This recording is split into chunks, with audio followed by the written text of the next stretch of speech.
Halo semuanya, Yos, gue Mahat, salam.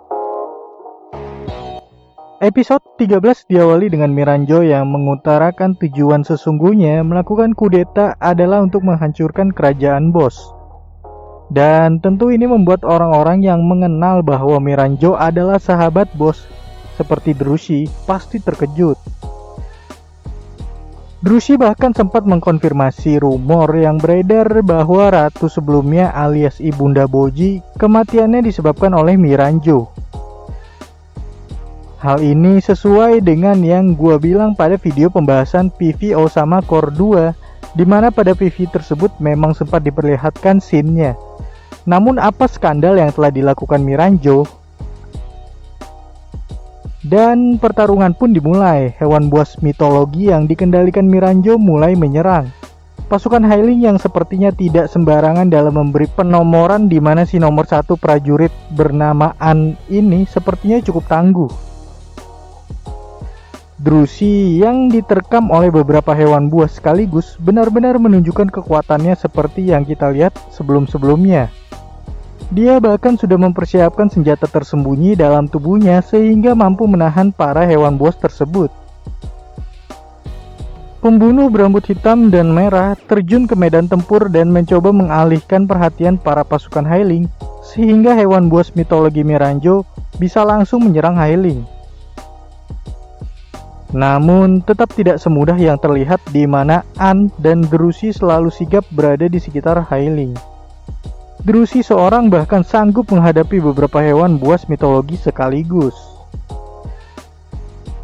Di saat para pion Miranjo ini kehabisan opsi, sang monster ogre raksasa pun ikut turun tangan dan dalam sekejap menghabisi pasukan Hyling, di mana yang tersisa hanya Drushi dan An, dan itu memaksa mereka harus membuat Hyling mundur untuk sejenak. Sialnya, di saat Hyling mundur dan tanpa penjagaan, Oken yang dari tadi sudah menunggu giliran langsung bergegas menuju Hyling dan menyerangnya di bagian nadinya. Hyling tentu mampu menyembuhkan luka yang dideritanya dengan sihir penyembuh yang dimilikinya. Drushi yang teralihkan oleh keadaan Hyling tanpa ragu diserang oleh ogre raksasa dengan senjatanya. An yang tidak bisa tinggal diam melihat Hyling langsung menuju ke arahnya dan menyerang Oken dengan tepat ke bagian wajah yang tidak tertutup jubah besi. Namun, Oken yang seolah tidak mengalami luka sedikit pun langsung memberi serangan balik pada An dan hampir menebas kepalanya. Hyling yang melihat hal tersebut langsung memberi serangan cahaya pengalihan pada Oken. Anehnya, di sini serangan ringan dari Hyling justru seakan memberi dampak yang luar biasa dan membuat seorang Oken harus mundur. Tentu hal ini jelas kaitannya dengan cahaya. Ada apa dengan Oken saat terkena cahaya? Apakah cahaya merupakan kelemahannya? Hyling yang harus mengobati An yang berada dalam kondisi sekarat memerlukan energi yang cukup besar sehingga dia hampir kehabisan energi. Namun ternyata dia sudah menyiapkan potion energi di dalam jubah besinya untuk mengisi energinya kembali. Sialnya, walaupun Hyling pulih kembali, namun dia tinggal seorang diri, di mana selain para pasukan yang telah tumbang, Drushi pun terlihat dihabisi oleh ogre raksasa yang tadi menyerangnya.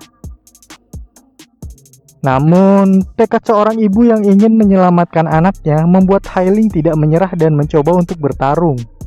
Di saat dia hampir diterkam oleh gerombolan hewan buas mitologi, Hyling terselamatkan oleh tombak milik Apis yang tiba-tiba menyerang para hewan buas tersebut.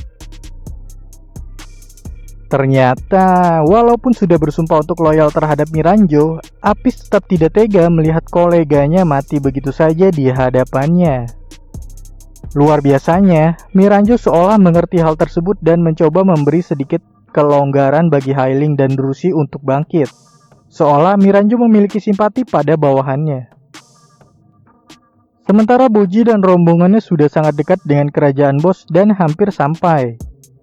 Domas dan Hakuro terlihat telah menuju ruang bawah tanah yang memang menjadi misi mereka untuk menghancurkan jalur penghubung menuju dunia bawah. Bebin terlihat telah bersiap untuk menyelamatkan bos dalam tubuh Deida. Drusi yang telah bangkit kembali langsung memberi serangan balasan pada ogre raksasa dan setelahnya mencoba menghadang para hewan buas mitologi yang mengelilingi Hyling.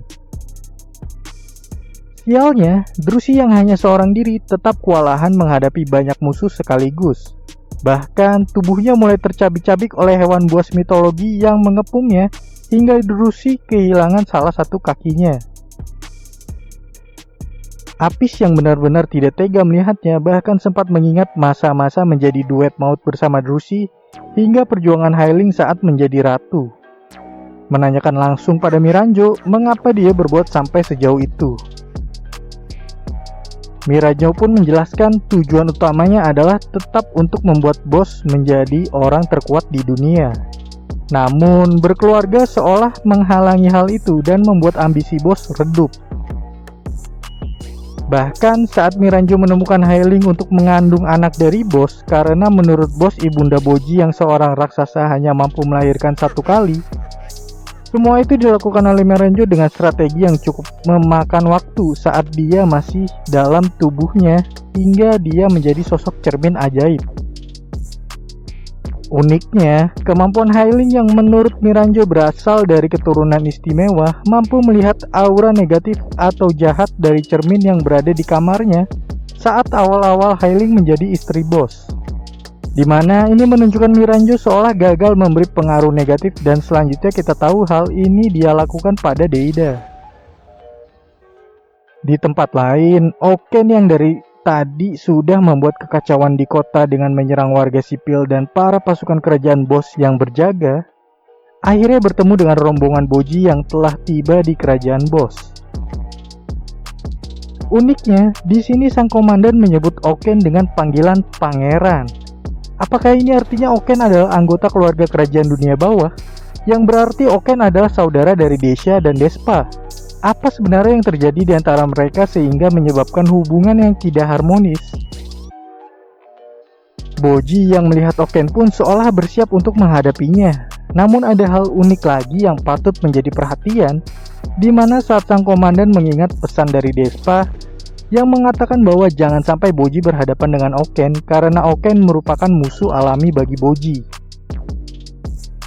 Sangat menarik karena kita ketahui sumber jurus dari Boji adalah dengan menyerang titik lemah lawan, di mana Boji memanfaatkan celah dan menghancurkan pondasi dari celah tersebut. Apakah ini berarti seorang Oken tidak memiliki celah sedikit pun? Makanya cahaya yang menyerangnya secara tidak langsung alias tidak bersentuhan fisik sangat rentan terhadapnya. Seorang komandan pasukan terkuat di dunia pun menurut Despa bukanlah tandingan dari Oken.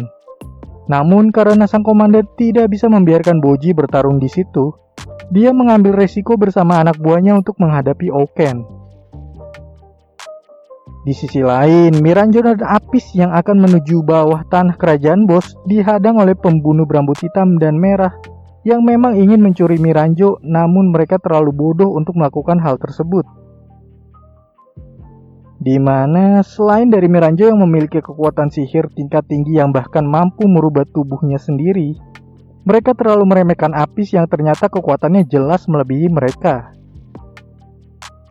Di saat itulah muncul Zoku yang entah bagaimana mampu mengelabui Apis serta berhasil meyakinkan Miranjo dengan negosiasinya yang mungkin menguntungkan atau setidaknya membuat Miranjo tidak rugi untuk bersama mereka.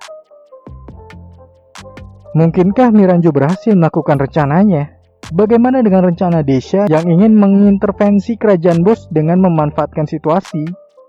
Pastinya sangat layak ditunggu pada episode-episode berikutnya. Untuk saat ini, sekian.